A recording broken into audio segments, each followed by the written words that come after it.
Hi again, people of God. As the title of this video is, Gideon's Army, God has been testing his remnant. Now, this may be another video that I may not leave up for long because it also has a very personal message in it for the remnant. So I'm going to share 3 dreams that I have had. They were a progressive message. And it wasn't until I had the last dream that the 3 made sense. But it has to do with the remnant and the recent tests that God has put them through. So he has been testing them like he tested Gideon's army. He's been weeding out people. Because the truth is, he only needs a small army to do whatever it is that he wants to achieve through the remnant. Now, I had the first dream at the beginning of April, the second dream 3 weeks later, and the third dream last Sunday night at the close of Pentecost. Now, I don't specifically celebrate the Jewish feasts. Sometimes I'm aware they are taking place, but this year I was actually oblivious to them. So it was only on Sunday morning when I saw a post that I realised that it was Pentecost Sunday. So I know that the timing of these dreams were significant to God, but I was unaware that they coincided with the 50 days between first fruits and Pentecost. So the dreams were about the 50 days when the Omer was being counted. That's what God was doing. He was counting the Omer in his remnant. So he was looking to see if there was any leaven in them. Now, in the first dream, what I saw in the dream was I was being processed through a departure lounge at an airport on the way to catching an international flight. I knew that the processing was new. In the dream, I knew that the world had changed due to COVID. So the process was in its infancy. It was a new way of processing people. After the admin was done and I was processed to go through, I had to place my passport in a large bin. I had to leave it there. Now, I was being watched by 2 security guards who were making sure that I actually left my passport. At first, I felt uncomfortable about leaving my passport, because even in the dream, I knew that when you go to different countries, it's always important to have your passport on you at all times. Now, at first, I felt uncomfortable, but I left my passport in the bin knowing that it wasn't nefarious and that I just had to trust the system. Okay, so in the second dream, I was watching a large number of people filing quite orderly through some gates onto a tarmac. They were headed to board a plane. I watched as a demon jumped from person to person trying to oppress them. So that was the end of the second dream. In the third dream, I saw people coming out of an airport in a single file. They were very orderly as well. I knew that they had arrived at their destination. Now, I didn't see the end of the line, but it didn't seem like a huge amount of people. And then I was asked a question. Are these the good people? I knew that question was a statement, not an actual question. It was like when in the book of Revelation, when John is asked by one of the elders, who are these arrayed in white? And John says to the elder, Sir, you know. And then the elder tells him who they are. So this was the same in my dream. I was being asked, but I was really being told, these are the good people. Because in the dream, I knew that was right. So that was the end of the 3 dreams. So they tell a story. They tell a story about being processed and accepted onto this international flight, then moving towards the plane, and then arriving at the destination, whatever that destination means, right? Now, it's no coincidence that these dreams occurred at the beginning, the middle, and the end of the 50 days of counting the Omer. Now, I'll explain a bit more about the dreams. In the first dream, the passport represents the seal of God. The evidence of the seal was the passport which gave you the authority to go on this particular flight. Having to surrender the passport means that there's no turning back. Once you surrender your life, there's no turning back. There's no going back. So on the 4th of May, God had told us that he had chosen 144,000 and that the door is now closed. Now, the 144,000, Revelations 14 tells us, are the first fruits. They're the first fruits of the barley harvest. This is where Gideon's army is confirmed. The first fruits of the harvest is always the barley. You know, the barley is what's waved before the Lord in the first fruits commemoration.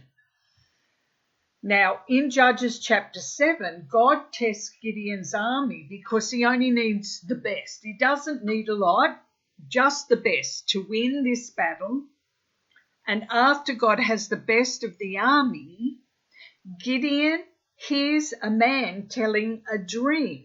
And in that dream, it was a loaf of barley bread that was going to be used to win the war. Now, barley bread back in those days was unleavened. So it was considered humble bread. It was eaten by the poor. Wheat bread was for the wealthy. So as I said, the first fruits are the barley harvest. And this testing, which I'll explain in a moment, began with the time of the first fruits Jewish festival of 2021, back end of March, beginning of April. So God has been separating the barley from the group that he has called. So he has been testing them like he did Gideon's army. I know that the test prior to May 4th was about surrender. That was about the passport being surrendered. Those that were willing to give up their life for him, represented by the surrender of the passport, with no turning back, they passed that first test. God showed me this after that test was over, and there's a reason for that I'll explain soon. Then there was a more recent test that happened after that first one. The second test was what I was shown in the second dream. That demon that was jumping from person to person trying to infect them, what that demon was trying to do was cause people to get offended and then have unforgiveness in their heart. If people got offended during that time, if they reacted and did not forgive, then leaven would have been found in their heart, and that would have eliminated them from the barley group. Now, what I want to do is give you an example of someone's test that happened during that time, one that we happened to be intimately aware of, right? So this is what happened. A few months back, a friend of ours came to us and said that she believed God was asking her to leave her church. Now, after a very thorough and honest search for God's will on this, she left back then. Now, the church she was a part of is quite fundamental. And so they weren't happy about her leaving, and they threatened her with excommunication. For some time they met with her and tried to coerce her back to church, but she was determined to be obedient, as there was no doubt what God wanted for her. So a couple of Sundays back, the church met to vote on her excommunication. All but 3 of the congregants of that church voted for excommunication, and it was actually completed on that day. So what we did was meet with her at the same time that they were meeting. Now, we knew what this would mean for her, because this happened to Danny and I 20 odd years ago. I was kicked out of a church, and they did the same thing. They met also. They gathered together a group from that church who included those who we had befriended at that church, and they gathered them together to pray against us, and they brought a curse down on us. I have mentioned this previously in other videos. Now, way back then, we didn't even know that was a thing, that Christians could curse one another, or that they would even want to do that.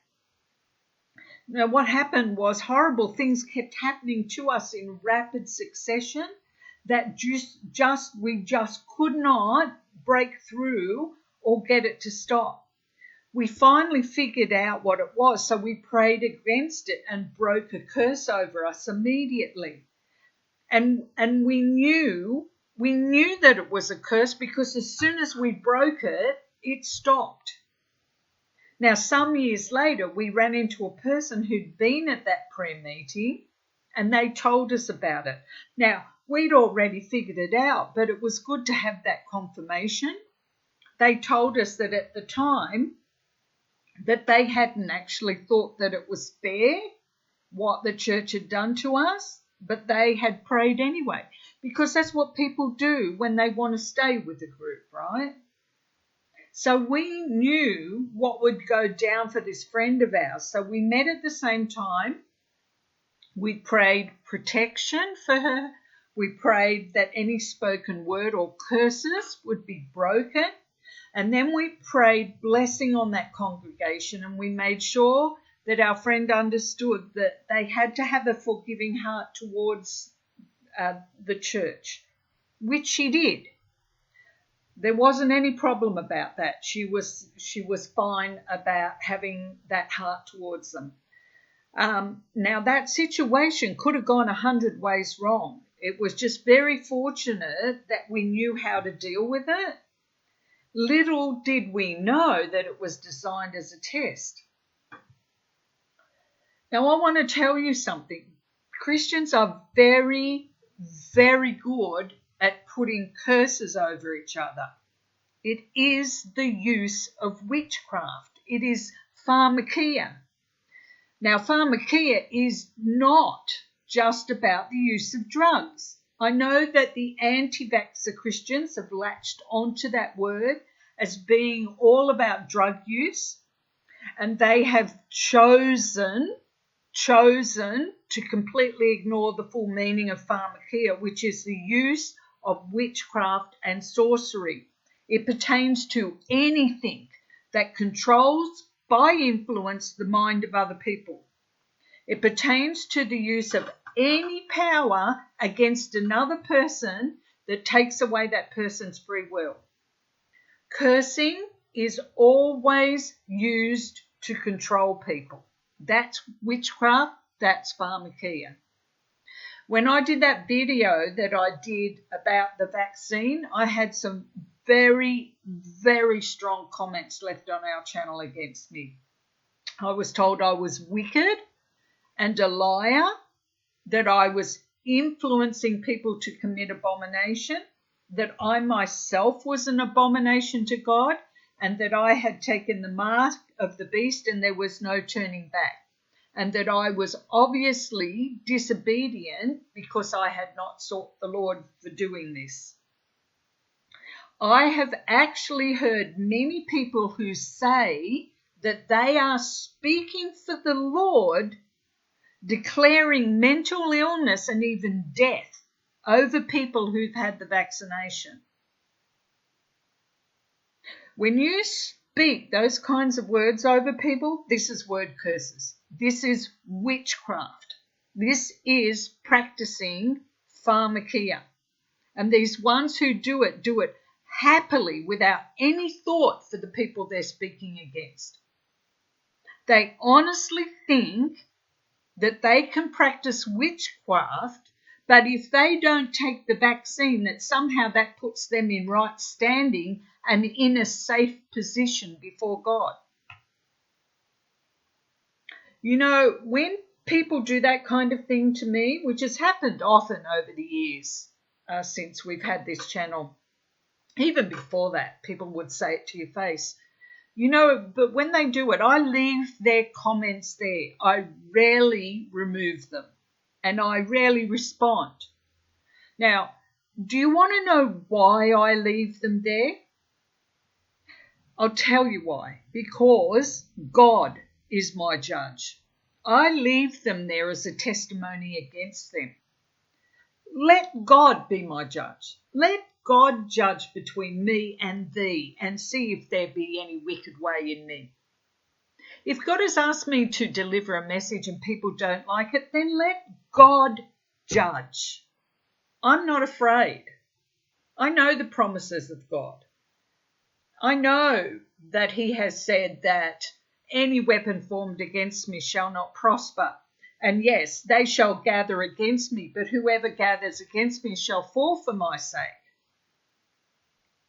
You know, if I wasn't sure of the messages that God gave me, fair enough. That's a whole different story. But I know when God speaks to me. You don't have to know. You don't have to be sure of that, but I know. You know, it doesn't matter how vehemently opposed I may be to things other people say.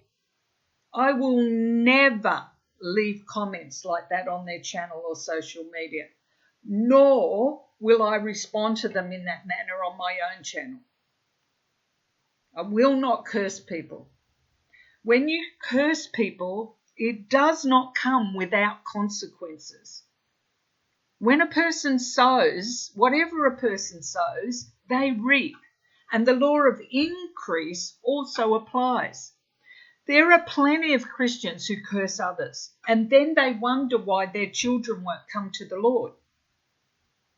There are plenty of Christians engaging in witchcraft practices and then wondering why God won't bring them a spouse. Why would He? When they're only going to curse them with their mouths, when their spouses won't do whatever it is they want them to do, because witchcraft is always about control. Now, this is what happened with our friend's church. First, they threatened her with Bible scriptures to try and coerce her back to church. And then they threatened her with excommunication because they wanted to control her. They wanted her under their control.